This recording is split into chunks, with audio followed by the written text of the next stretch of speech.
Howard Lindsay. Good afternoon, ladies and gentlemen. Welcome to the Ford Theater. This afternoon, we shall hear Eugene O'Neill's Our Wilderness.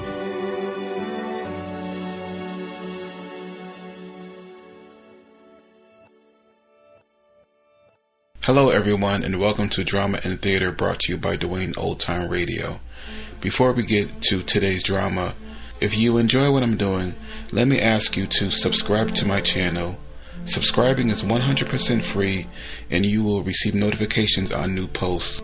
Lastly, if you have a moment, write a short 1 or 2 sentence review or give a rating on your preferred podcast service. A positive review or rating would help me out a lot. And now, on to the show. Oh yeah, and thanks for your support. I really do appreciate it. Hope you enjoy. This week, let's listen to the Ford Theater. This episode is titled Ah, Wilderness, and this episode aired November 2nd, 1947. This is the Ford Theater, an hour of radio drama presented by the Ford Motor Company, makers of Ford, Mercury, and Lincoln cars, and Ford trucks, tractors, and buses.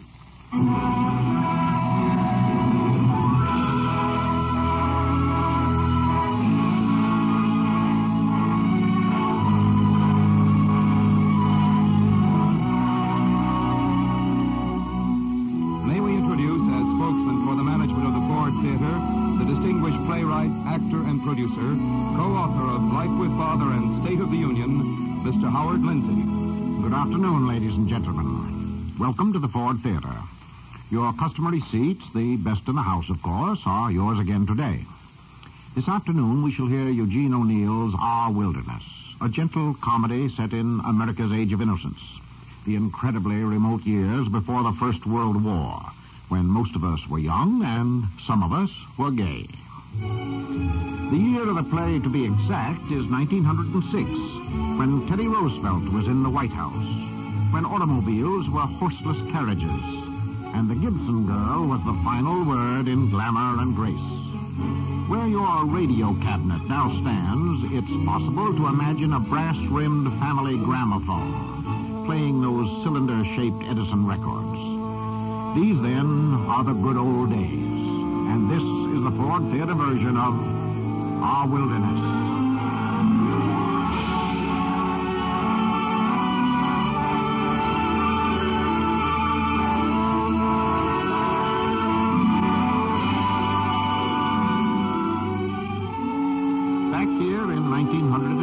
We want you to meet Richard Miller, aged 16, a promising young man, but at this period somewhat mixed up in his mind about life and love and all that.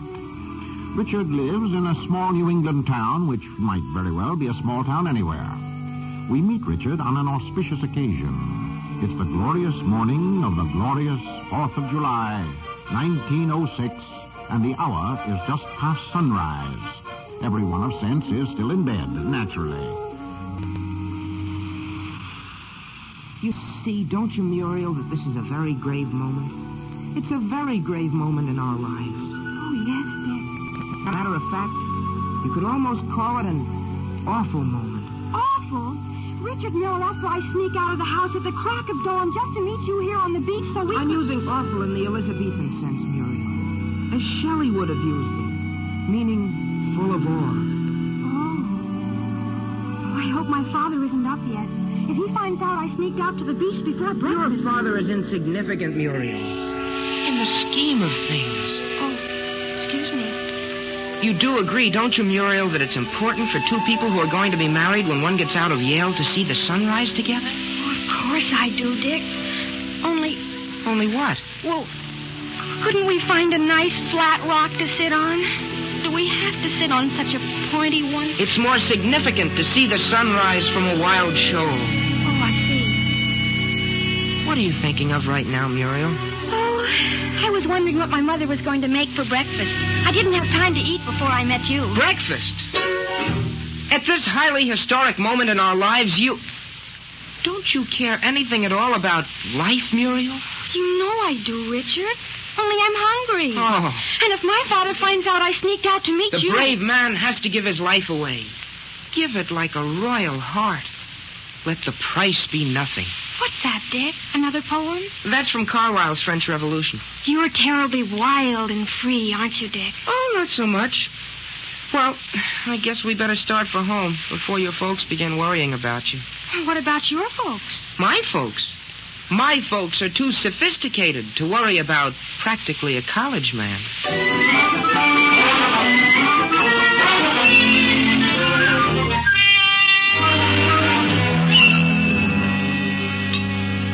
Where can he be, Nat? I'm terribly worried. No, Essie, I told you there's nothing to worry about. Richard's probably out catching a fish for breakfast or something. This may be the period when he eats nothing but what he catches himself. You should know your own son by this time. But going off without his breakfast, he's a growing boy. Uncle Sid didn't come down to breakfast either, Ma. Is Uncle Sid? Uncle Sid didn't come down to breakfast because he had a hangover. Arthur? Yes, Mother. And Mildred, finish your milk. Oh, I'm full, Ma. Can't I go out now? I want to set off my firecracker. It's too early in the morning. Oh, let her go, Essie. Thanks, Pa. Only see that you set off your firecrackers away. I don't know which is worse, Mildred banging doors or Richard trying to live like some character from Dostoevsky. That reminds me, Nat. I've been meaning to speak to you about those awful books Richard's been reading. Oh, not today, Essie. Not on the 4th. Well, you'll have to give him a good talking to, and today's as good a day as any. I'll go get them right now. I found out where he hid them, on the shelf in his wardrobe. Pass the cream, will you, Arthur? Sure, Dad. Thank you. While we're on the subject, Dad... Now, Arthur, you're not going to tell me something fresh and horrible about Richard. I couldn't stand it. Well, it's pretty darn disgusting the way Richard's been mooning around that Macumber girl. Now, when I was his age... Don't tax your memory, Arthur. Well, it's pretty darned embarrassing, I tell you, for a man to come home on his summer vacation from Yale and see his own kid brother... Why, Pa, he's making a darn fool of himself. Do you know what he's doing now? He's reading poetry to that girl in broad daylight. I can see how that would upset you. Well, it's pretty darn disgusting. Don't tell me who you're talking about. I know. Oh, good morning, Uncle Sid. Morning, Bula Bula. Guess I made a pretty disgusting picture at dinner last night, Nat. Oh, I wouldn't say that, Sid. You were pretty funny, though, when you wore the lampshade on your head, Uncle Sid. Oh, was Essie awful mad? Not especially. Lily acted kind of quiet, but she didn't go home early the way she usually does when you're, You proposed to Lily over the lobster, Uncle Sid, and she said it was Providence that made her turn you down for a teaching job 16 years ago. And, Arthur, didn't you say you were going to celebrate the 4th in a special way this year? What? Oh, yes. I'm taking Ethel Rand canoeing. Well, don't you think you ought to start, son? You don't want to keep her waiting. Oh, that's true, too, isn't it, Dad? I guess I'd better get going. So long, folks. So long, son. And if you see Richard anywhere, tell him to come home at once. Tell him I want to talk to him.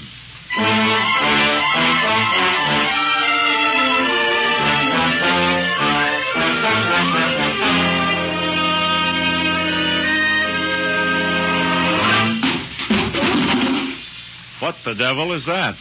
That's it, is Richard. My youngest son is the only human being I know who can fall upstairs. Richard! Yes, Father? Come in here. Anything wrong, Father? Where have you been? Your mother's been worried to death about you. Woman's life is filled with fear. Each frightened moment lasts a year. Well, that puts things in their place. Just for this morning, Richard, will you try to spare us the full extent of your profundity? Where have you been? Watching the sun come up over the ocean. Alone? With Muriel Macumber. I was reading to her out of Carlyle's French Revolution. I'm sure she was fascinated. What's that, Uncle Sid? I'm glad you're reading Carlyle, son. It's a darn fine book. Have you read it, Pa? Well, I'll tell you, Richard, sometimes even a broken-down old newspaper publisher can't get out of reading a book or two. Oh, Pa, I didn't mean... I know you... Say, isn't it a great book? That part about Mirabeau and Marat and Robespierre. Never you mind about Robespierre, young man. Where have you been? Oh, no place, Ma. He had to clock the sun in this morning, Essie. You, Sid, can be ashamed, too. Well, Promising to take Lily to the bonfire last night, then coming home, or... You may be my own brother, Sid, but I tell you that's no way to treat your fiancée, even if you have been engaged for 16 years. I didn't mean to do it, Essie. I just stopped off... I know what you stopped off for. Now, I think you'd want to make up to her. Something awful. What to do, Essie? I'm going to. Well, she's waiting on the back porch for you. Go ask her to come on an automobile ride. Tell her Nat's going to drive to the lighthouse. Oh, Essie, Sid and I are going to the Sachem Club picnic. The Sachem Club picnic isn't until later. Go on now, Sid Davis. Well, My own brother acting that way with his own fiancée. well, sure, I said I was going to ask her anyhow. Gosh, you didn't think I wasn't going to ask her, did you? I was going to ask her anyhow. How that woman has put up with him for all these years. Now, young man, where are those books? What books, Ma? You know very well what books. They were on the shelf in your wardrobe. Now you've gone and hid them somewhere else. You go right up and bring them to your father. Oh, but I... Oh, he doesn't really have to go and get them now, does he, Essie? We can look at them some other time. And besides, he has a right to keep his library to himself. Nat? Well, that is, if they're not too, What books are they, Richard? Oh, Pa. I'll tell you what books they are if he won't. There are 2 books there by that Oscar Wilde. The one there was all that hullabaloo about. Don't remember what. There's some kind of ballad there about a fellow runs around killing his best friends. The Ballad of Red and Gold. One of the greatest poems ever written. Fine reading for a young boy. There were 2 books there, Nat, by that Bernard Shaw. And a book of poems by that Swinburne. Poems and ballads by Swinburne, Ma. The greatest poet since Shelley. Wait, he tells the truth about real love. Love? Well, all I can say is if he wasn't flung in jail, a mistake's been made in justice. The things he says, Nat. But there was another one. Something called the Ruby... what is it, Richard? The Ruby out of Omar Khayyam. That's the best of all. I've read that, Essie. Why, Nat? Matter of fact, there's some fine things in it, seems to me. True things. Well, Nat, I don't see how you... Gee, it's wonderful, isn't it, Pa? A book of verses underneath the bough.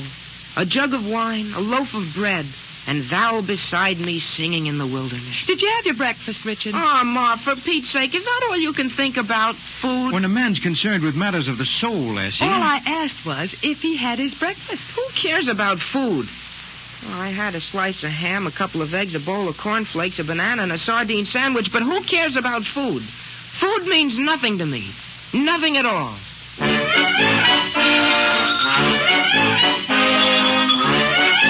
Nothing at all.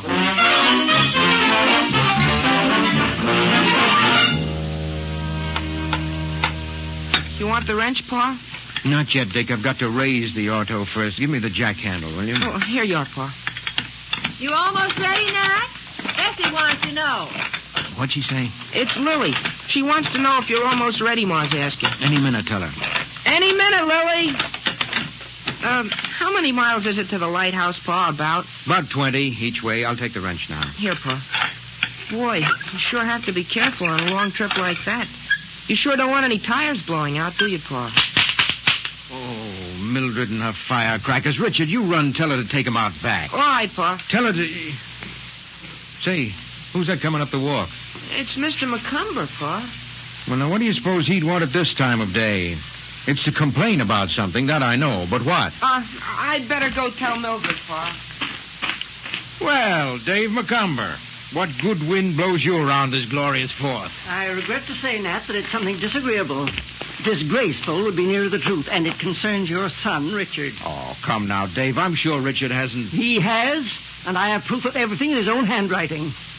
Well, now, hold on a minute. Proof of what? Just what is it you're charging him with? With being dissolute and blasphemous, and with deliberately attempting to corrupt the morals of my daughter Muriel. Then I'm afraid I'll have to call you a liar, Dave. I thought you'd get around to that, so I brought the proofs with me. I've got them right here in my wallet.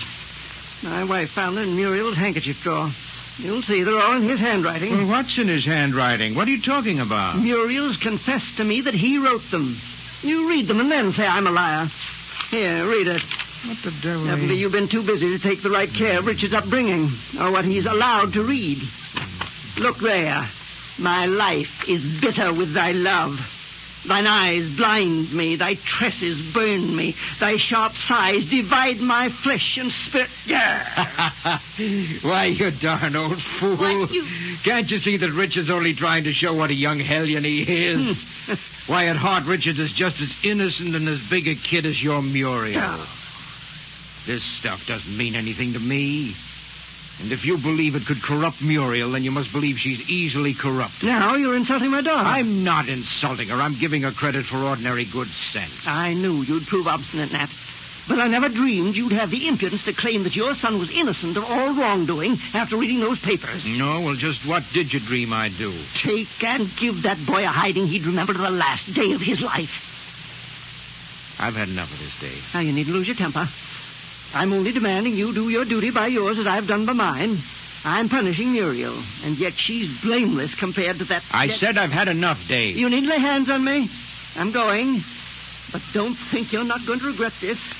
I'm taking the advertisement for my store out of your paper. You can take your And advertisement. I'll tell you what else I'm doing. I'm going to see to it that my Muriel never sees your son again. And that's just fine with me, because I'll tell you what I'm doing. I'm going to see to it that Richard never sees Muriel again. Richard?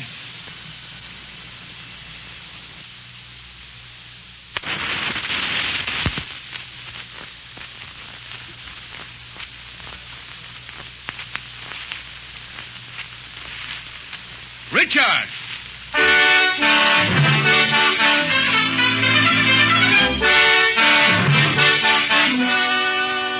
Muriel? Muriel! What is it, Father? Come in here. What's the matter, Pa? Plenty is the matter. I want you to write a letter. Doesn't want my advertisement, eh? Who do you want me to write a letter to, Pa? To Richard Miller. Dick? I want you to tell that young scoundrel that you're never going to see him again. Father! No one's going to call me a darn fool. You write as I say. But I don't have a pen. Well, use my pen. Mr. Richard Miller. I'll die, Pa. I'll die if I never see him again. It'll take more than the absence of Richard Miller to separate you from this earth. Mr. Richard Miller. Dear Dick. Mr. Richard Miller.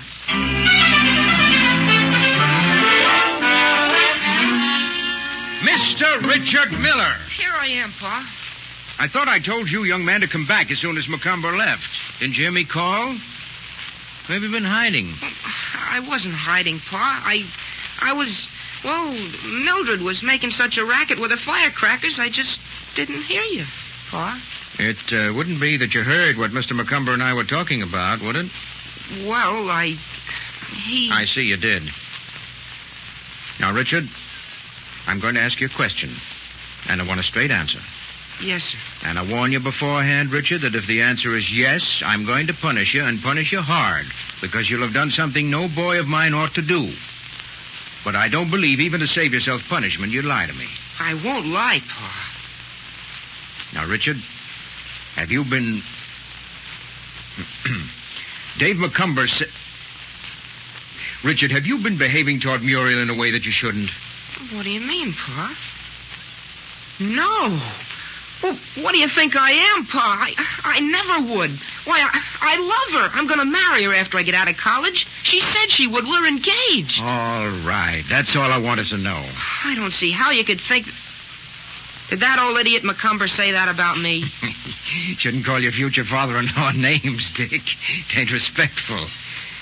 But you can't exactly blame old Dave, son, when you read through the stuff that you wished on his innocent daughter. What stuff? This. Oh, he found him, did he? Mm-hmm. Well, it'll do him good to read the truth about life for once and get rid of his old fogey ideas. Well, now, right there, Richard, I'm afraid I have to agree with him. This kind of literature is hardly fit reading for a young girl. It's not? No, it's not. It's all well enough, of course, in its way for you, or a man. I see your point, Pa. Oh, I only did it because I liked them. And I wanted her to face life as it is.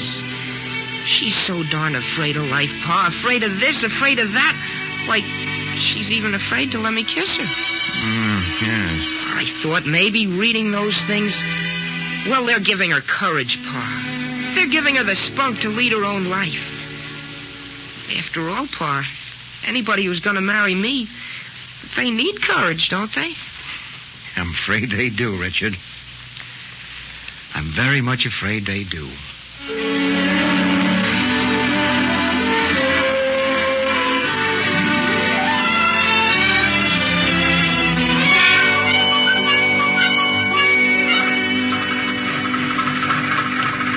Up, everybody. Lily, Sid, Essie. Come on now. I've got the auto started. I'll get in first, Essie. All right, dear. Button up your duster, Lily. You like it? It's new. Richard! Where's Richard? Here I am, Ma. You sure you don't want to come along, Richard? It's a nice drive to the lighthouse and back. Well, thanks just the same, Pa.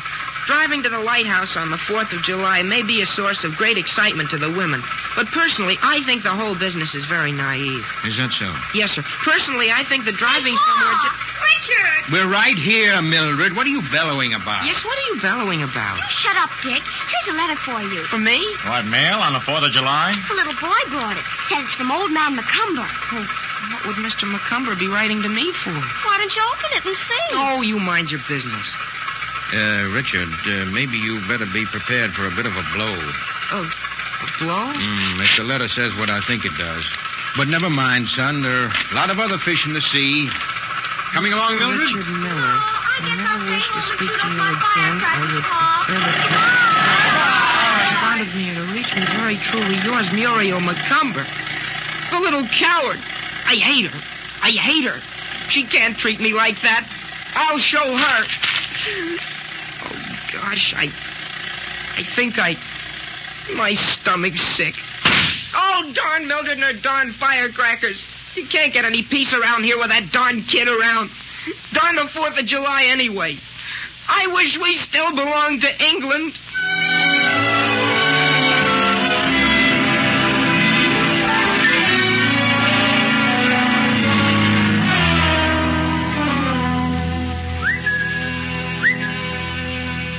Who's there?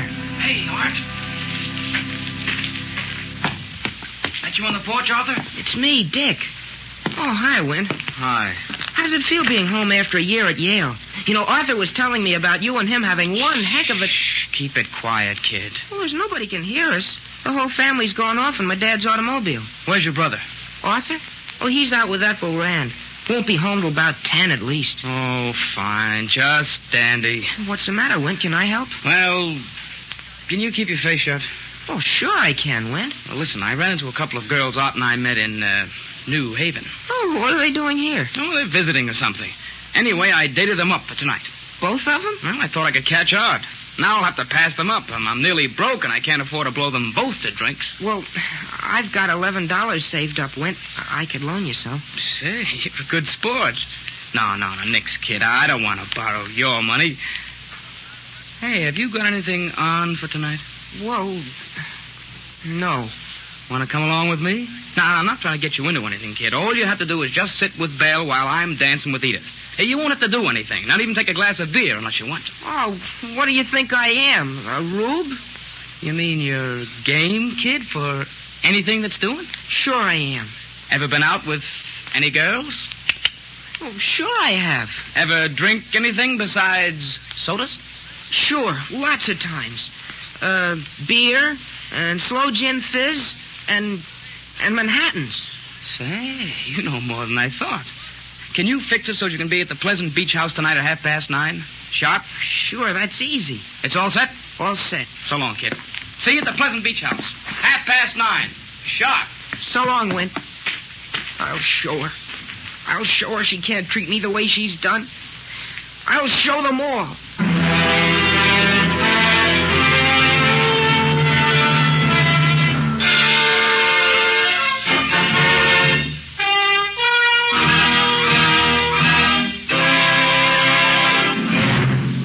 I can predict with a great deal of confidence that in Act 2, shortly to follow, Richard will indeed show 'em all. There are fireworks ahead. Speaking for the Ford Motor Company now, Kenneth Banghart.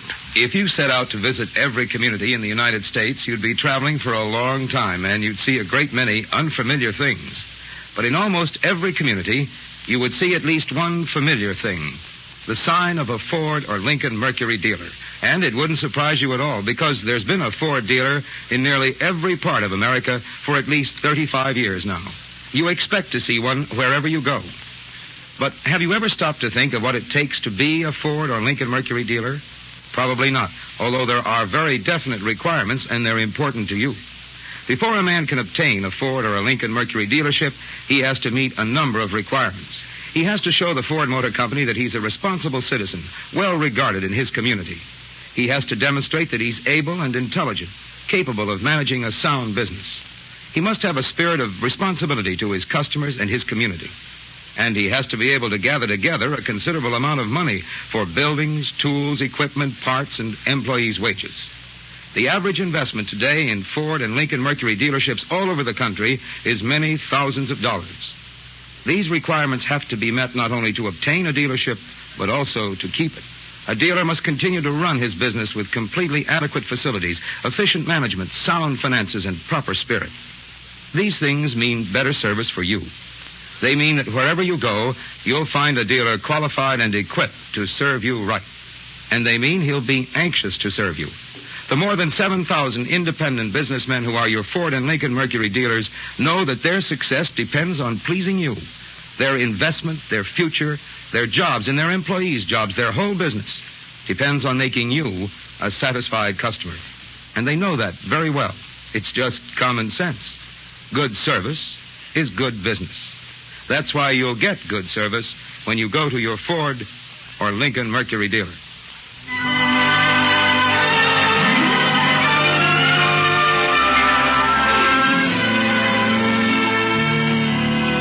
The second act of the Ford Theater production of Our Wilderness will continue after a brief pause for station identification.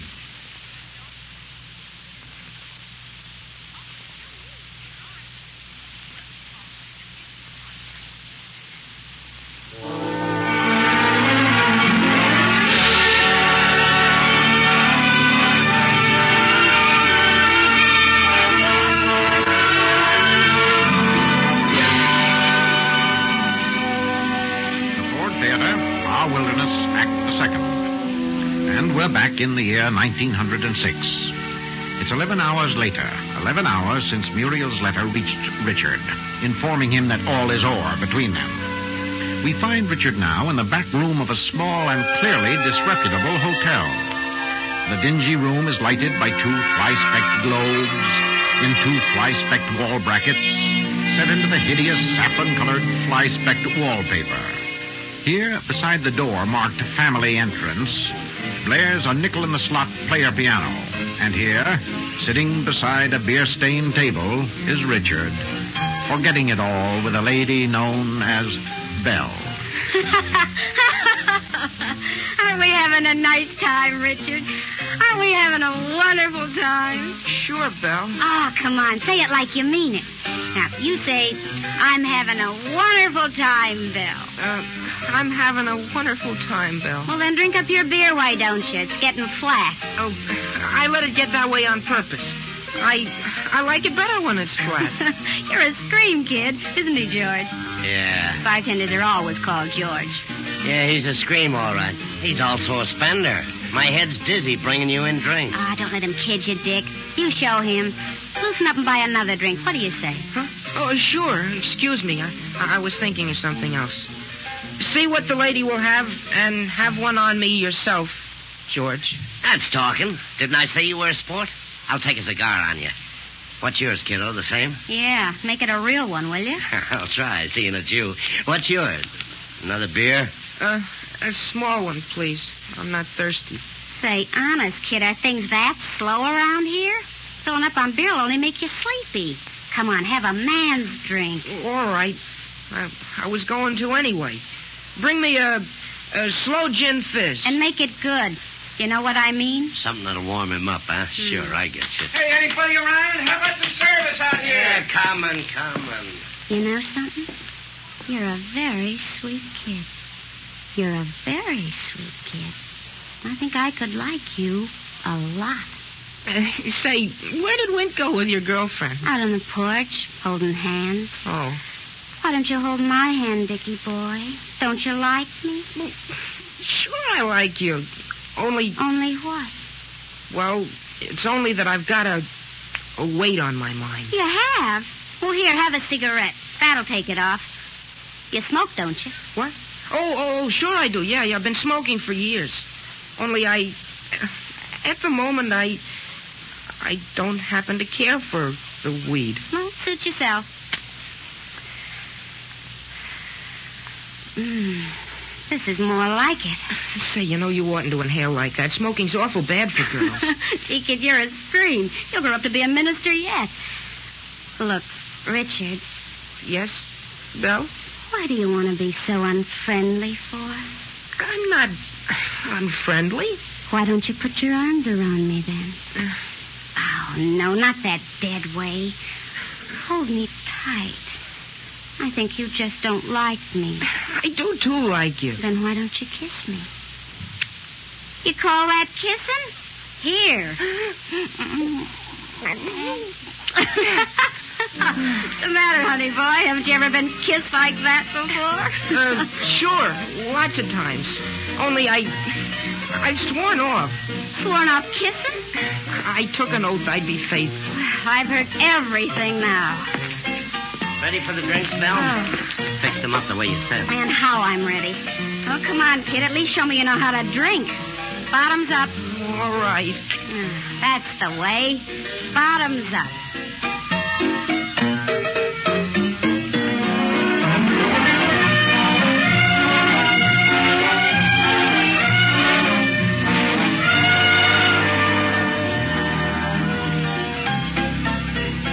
Another the same, George. Yeah, right.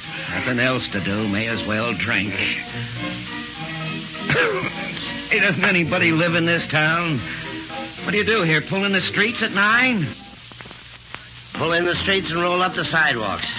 What's your line? Chinaware. And if you're asking how's business, it's on ice. Folks don't even eat around here.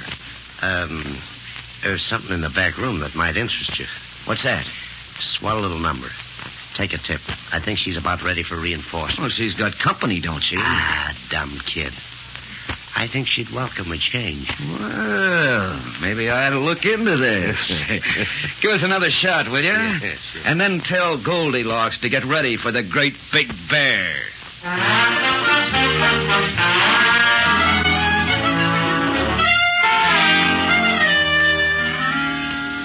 But I wouldn't do such because I loved her too much. But I learned about women from her. Let's have another drink. You've had enough. You know, you're a nice girl, Belle. A very nice girl. But you oughtn't to lead this kind of life. Why don't you reform? Reform? Now, look here, I'm getting sick of you. Good evening. Hope I'm not butting in on your party back here, but my dogs were giving out standing at the bar. All right with me. I got no party. Oh, they cried. The world is wide. Hey, what is it, a child poet or a child actor? I don't know. It's got me guessing. Well, look, if you can shake the cradle off an act. All I do is pull my freight. Listen, kid, here's an old friend of mine, Mr. Smith from New Haven. Huh? He just come in and I want to talk to him, see? You better go home. I'm never going home. I'll show them. Well, have it your own way. Pull up a chair, Mr. Smith. What kind of beer are you drinking, sister? Yet each man kills the thing he loves. By each, I did it with a kiss. I'm a coward. No, he's copped a fine skinful. Gee, he's hardly had anything. Oh, this gal of yours don't appreciate poetry, Sonny. But I'm the kid that eats it up. Come on, give us some more of the same. I don't believe you ever knew this lady in New Haven at all. You just picked her up now. That's what you did. You leave her alone. Do you hear me? Listen to it, will you? This is going to be good. Curfew, Jack Dalton. If I won't unhand her, what then? I'll give you a good punch in the snoot, that's what. Help! Hey, what's going on in here? He's going to murder me! He's too darn fresh. Well, cut out the noise here. All of you. George. None of my business, George, but if I were in your boots, he's underage, George. He told me he was over 18. And I tell you, I'm Teddy Roosevelt. Now, if you're not looking for trouble... Yeah. All right, son. On your way. Beat it. I will not beat it. I'll give him the bum's rush, George. Let go of me, you dirty coward. Quiet now, or I'll pin a Marianne on your jaw that'll quiet you. Oh, you want to fight, do you? All right, come on.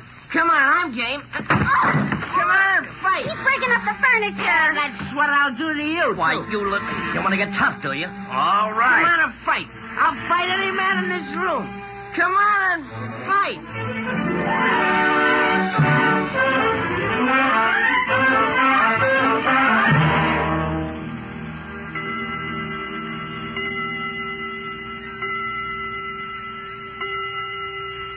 Something's happened to him, Nat. I just know something terrible's happened. Nothing's happened to him, Messie. I'm telling you, he'll be home any minute. There's nothing to worry about.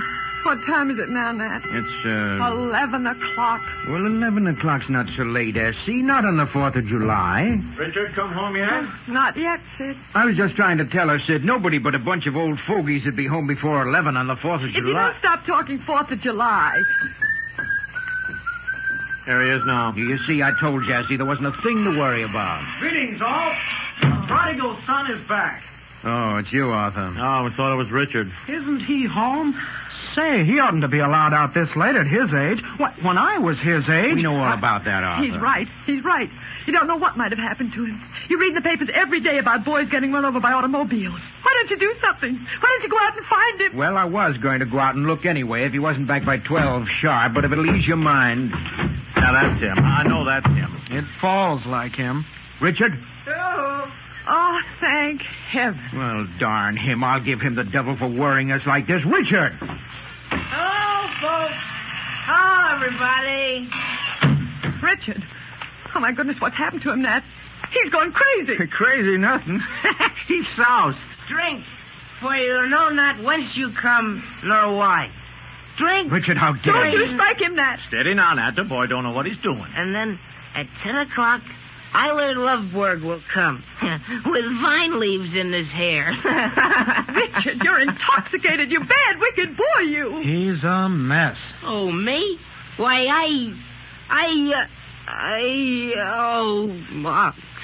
I feel rotten. Dick, my baby. Let me handle this, Essie. All right now, boy. You'll be all right now. Sid, he's sick. You let me take care of this, Essie. I know this game backwards.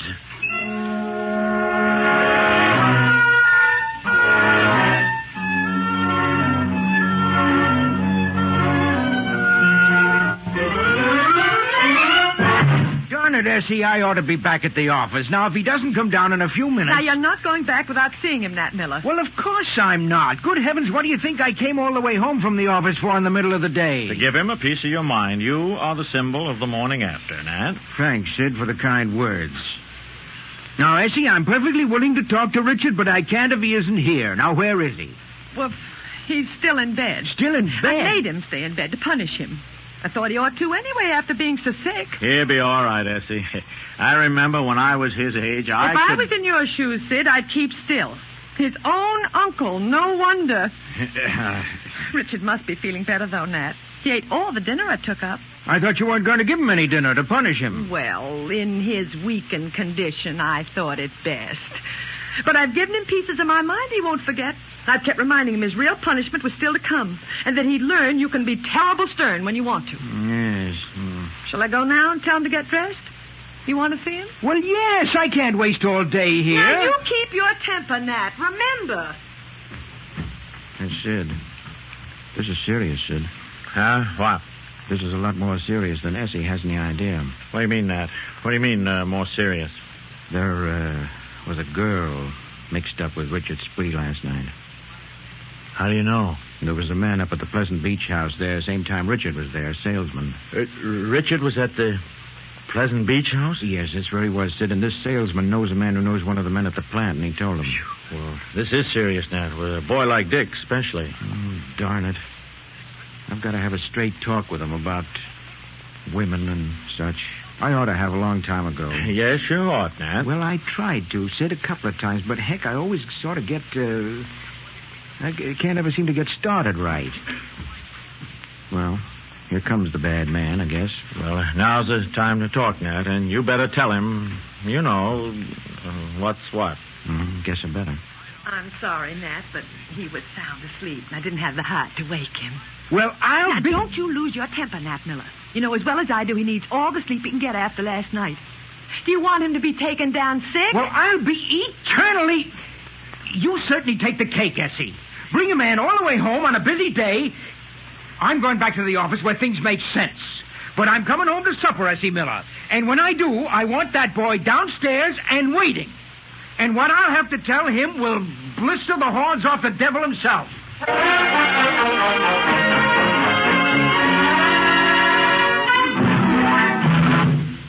Intermission, while Richard sleeps and the household worries. For the Ford Motor Company, once more, Kenneth Banghart. When you want to have something done for your Ford, no matter what it is, take it to your Ford dealer. That's only logical because your Ford dealer knows your Ford best. Fords are his business. He knows how to care for them. And what's more, he's prepared and equipped to give you the best service. If you visit the service department of your Ford dealer, you'll notice that he has much special Ford equipment. Tools and machines designed especially for use on Ford cars. You'll see equipment like the diagnosis test set, and ignition stroboscope, a complete electrical laboratory on wheels designed to detect causes of car troubles quickly and accurately. Or you may see equipment that uses a photoelectric cell to measure the brightness of headlights, or special Ford wheel aligning equipment. In all, there are about 200 pieces of special equipment and tools which Ford service engineers have helped design so that your Ford will get better and quicker service. You'll notice that your dealer has genuine Ford parts and Ford-approved accessories, too. That means that the replacements you buy will be built to Ford specifications, made right, to fit right, and last longer. And you'll find that your dealer's mechanics are Ford-trained, that they know the factory-approved methods of servicing your car, methods worked out by the men who planned and made your Ford. These are ways in which your Ford dealer is prepared to serve you better. He can give you this fine service, and he will, because he values your business. The same thing goes for Lincoln Mercury dealers. They are prepared to give you the best service on your Mercury or Lincoln. They also have special equipment, specially trained mechanics, and genuine parts. And they also are anxious to serve you. Next time, go to the man who knows your car best, your Ford or Lincoln Mercury dealer. He'll make you a satisfied customer if you give him the chance.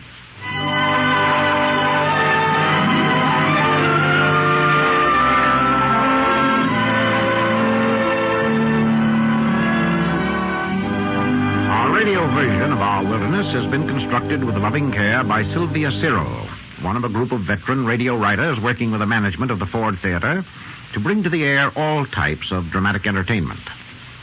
For the benefit of newcomers to this playhouse, I'd like to stress that word all once more. In the weeks ahead, you will find here radio versions of movies, stage plays, novels, and operettas, as well as revivals of past radio successes, and new plays commissioned to be written especially for radio and the Ford Theater. Next week, for example, we shall present our first Ford original.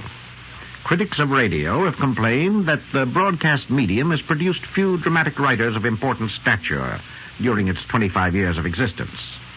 The management of the Ford Theater has attempted, by offering high rewards in both money and prestige, to encourage original work of high caliber aimed directly at radio production.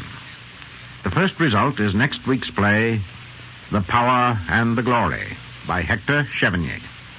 The Power and the Glory is a serious drama about politics and prejudice, involving a conflict between political pressure and academic freedom in the medical school of an American state university. Be sure to listen to Mr. Chevigny's play next Sunday. And I believe our curtain is about to rise now on the third act of Our Wilderness.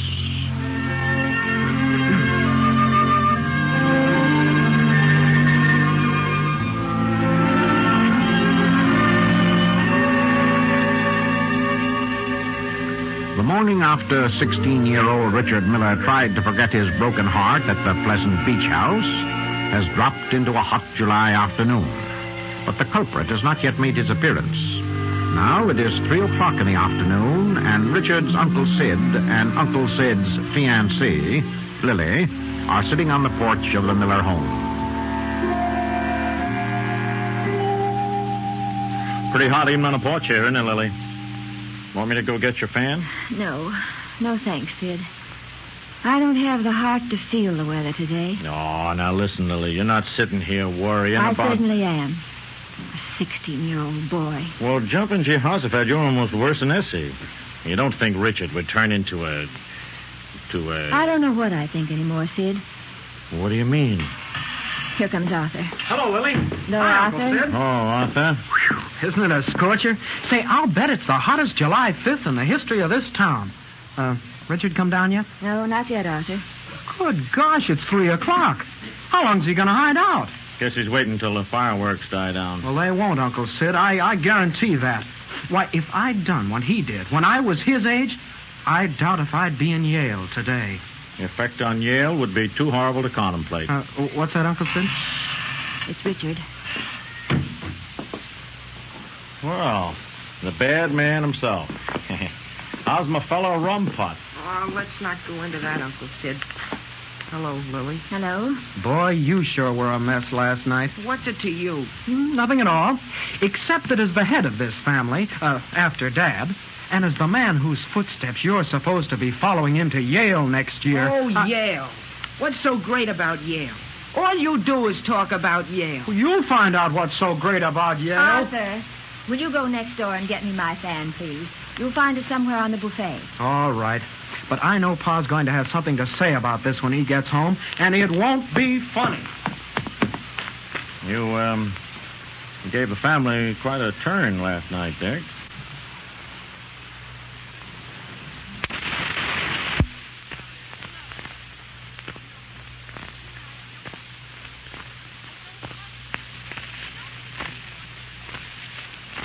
Good grief. What's everybody so excited about? Well, now, maybe I'm the last man in the world's got a right to talk, Richard. I guess I am, but what you did last night... I was desperate, Uncle Sid.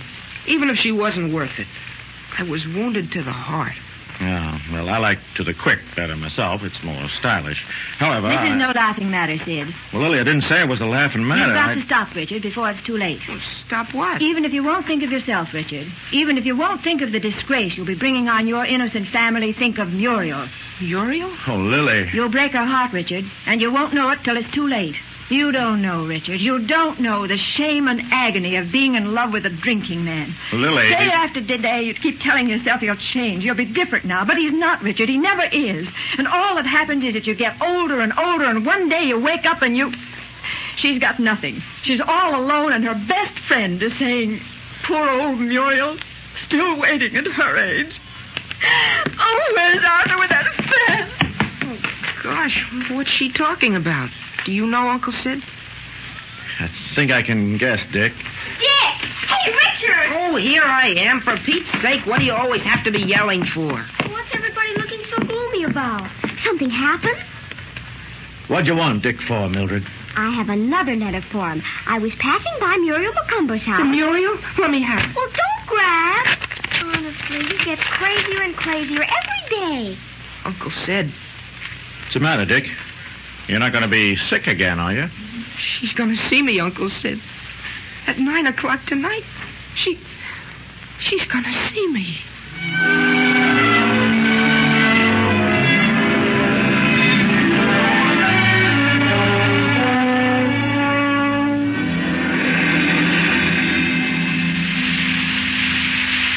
Oh, it must be nearly 9. Why doesn't Muriel show up? Oh, gosh, now, did she write 9 or 10? 9, all right.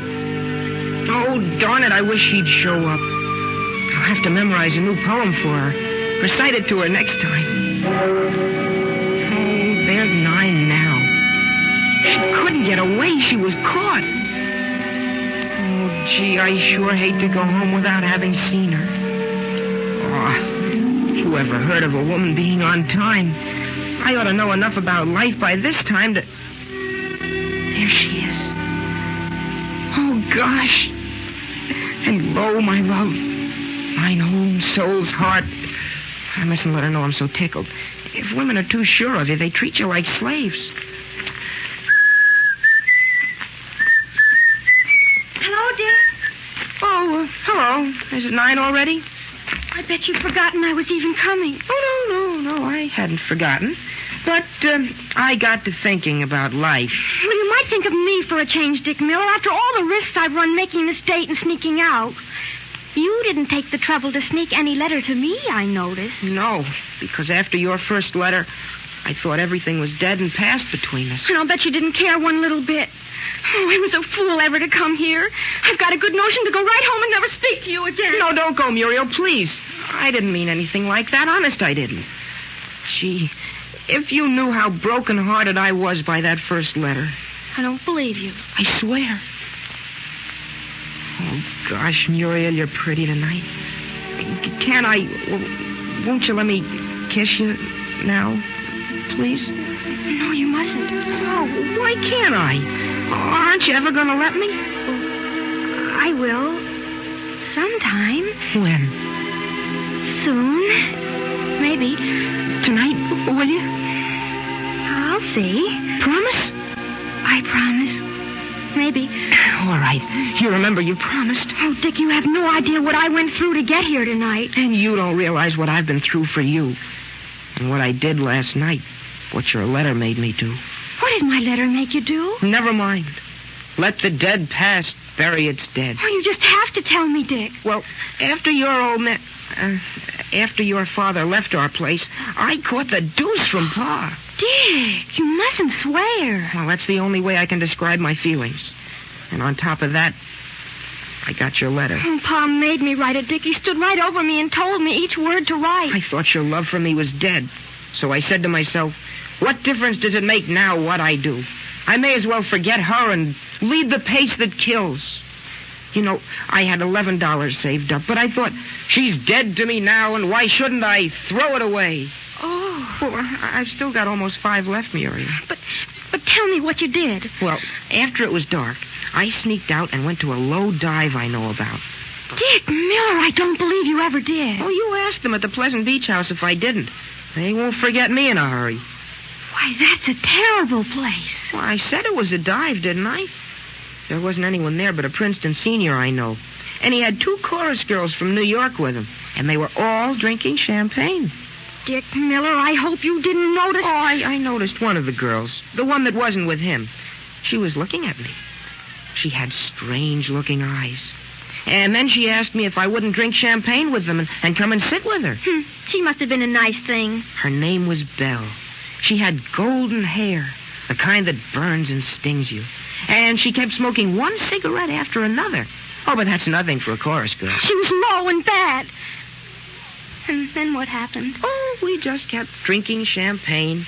And then I had a fight with the barkeep and knocked him down because he insulted her. Why did you fight for her? Why didn't that Princeton senior? Oh, he was too drunk by that time. And were you drunk? Only a little then. Oh, I was worse later. Boy, you ought to have seen me when I got home. I was on the verge of delirium tremens. I'm glad I didn't see you. I hate people who get drunk. I'd have hated you.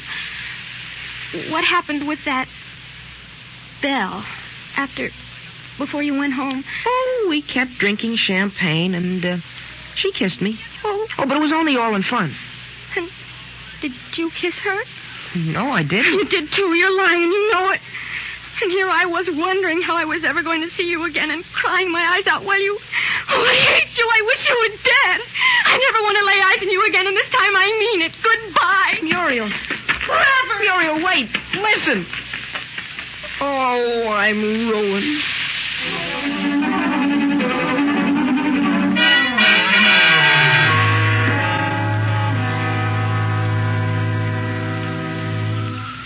Well, darn it, Essie, I haven't finished reading the paper. Can't I sit inside? Why do I have to wait on the porch? Because, Nat Miller, I don't want you to miss Richard again. You've been promising me you'd talk to him all day now. Well, good grief, I tried to, didn't I? I came home from the office just to talk, didn't I? Now, where was he at supper? Well, he ran off to meet Muriel. Mildred brought another letter. I'm beginning to think that girl should never have learned to write. Oh, here he is now, coming up the walk. Now, Nat, you can't get out of it this time. It's for his own sake. Say, he doesn't look too chipper, does he? He does look odd again. Nat, you don't suppose he's been... No. It's love, not liquor this time. You better leave us alone for a while, Essie. I'll wait inside. Call me if you want me. Evening, Richard. Evening, Ma. Well, young man. Oh, Pa. I didn't see you sitting there. How the vine leaves in your hair tonight. Turned out to be poison ivy, didn't they? I know, Pa. Now, Richard, I'm not going to read you any temperance lecture because in spite of your foolishness last night, I'm still giving you credit for having brains. I know I was a fool, Pa. Not only a fool, but a downright stupid, disgusting fool. It was bad enough to let me and your Uncle Sid see you, but to appear like that before your mother... I know, Pa. Now, what about that girl at the Pleasant Beach house? Belle? Well, how did you know about Belle, Pa? I was shocked, Richard, I don't mind saying. I know, Pa. In my day, a man didn't kiss a girl he wasn't practically engaged to. I know, Pa. Richard? Yes, Pa? Richard, it's about time you and I had a serious talk. Yes, Pa. There are certain things pertaining to certain matters that pertain to... Yes, Pa?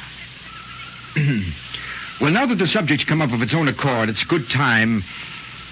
I mean, there's no use in procrastinating further, so here goes. Richard? Yes, Pa? Richard, you've now come to the age when, and it's only natural for you to have certain, I mean, here's what I'm driving at, Richard. I mean, your whole life might be ruined if, so darn it, you've got to know that. I mean, well, now that we've talked it all over, Richard, do you have any questions? I do, Pa. One. Oh, you do, huh? Well, what is it? How do you make a girl forgive you? Muriel's sore at me. How do you... Oh, how do you... Well, you act like a man, Richard. You go to her and you tell her that you made a mistake, frankly and honestly. You tell her you were wrong and you're sorry. And I think maybe she'll forgive you. Well, gee, Pa, thanks. I'll go right over. Gee, that makes everything all right, doesn't it? I guess it does, son. It's all right now, Essie. Come on out. Everything's going to be all right. Coming, Nat. Oh, I better hurry, Pa. Gosh, you do know about some things, don't you, Pa? Not many, son, but I try. Why, son? You're a man, Pa. Good night. Good night, Ma. Night, son. Ah, it's a lovely night, isn't it, Nat? Moon's way down low, almost setting. You saw what he did, Essie? You saw what Richard did? Yes, Nat. He kissed you. I don't believe in kissing between fathers and sons after a certain age, Essie. Seems mushy and silly, but at a time like this... Well, that meant something, didn't it, Essie? Yes, it did, Nat. I guess no matter what life will do to him now, he can take care of it. Can't he, Essie? Yes, Nat. Gonna turn out the lights. All ready? Let her go, Gallagher. There he goes. Like love's young dream. Say, what is it that Rubaiyat says? Yet, that spring should vanish with a rose, that youth's sweet-scented manuscript should close. Well, spring isn't everything, is it, Essie? There's a lot to be said for autumn. Autumn's got beauty, too. And winter, if you're together. Yes, Nat. It certainly has.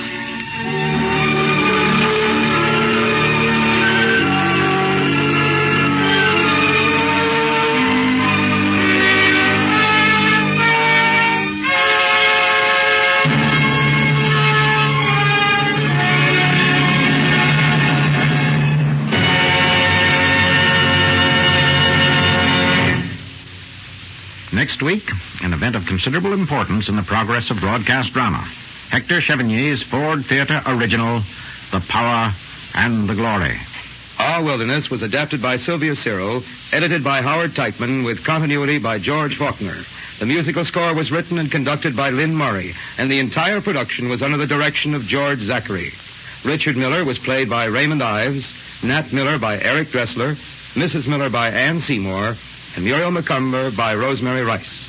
The other players were Alan Bunce, Frank Dane, Elsie Hicks, Evelyn Juster, Lorna Lynn, James McCallion, Edgar Staley, Frank Thomas, and Chuck Webster.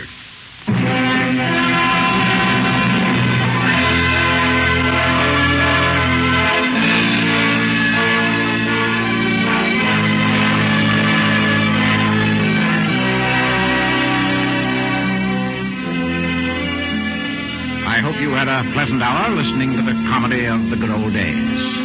But we all know that these are not good days for millions of people in Europe. There is certainly nothing good about starvation. So may I remind you that every one of us can help them, just by being careful and cooperating with the food-saving program. It's very simple. Eat no meat on Tuesdays, no poultry or eggs on Thursdays. Save a slice of bread a day and waste nothing. It's very simple, but it's very important. And now, this is Howard Lindsay saying good afternoon for the management of the Ford Theatre. Next week, The Power and the Glory.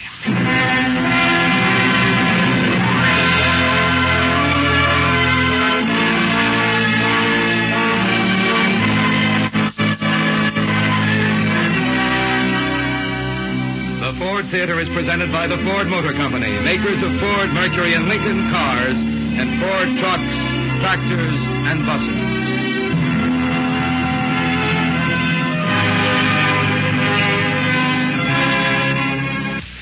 This is NBC, the national broadcasting company.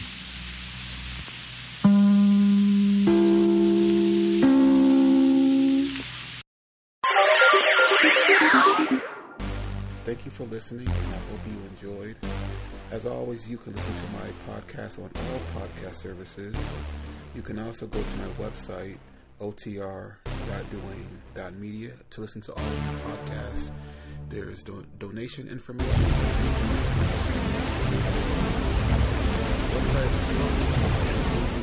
Thank you for your patience. It takes a while to update and add information to the website, but it's getting there. You can also find me on Instagram, Duane.otr. You can also email me if you want, info@otr.duane.media. Hope you enjoyed, and until next time, stay safe, wish you well, and as always, peace.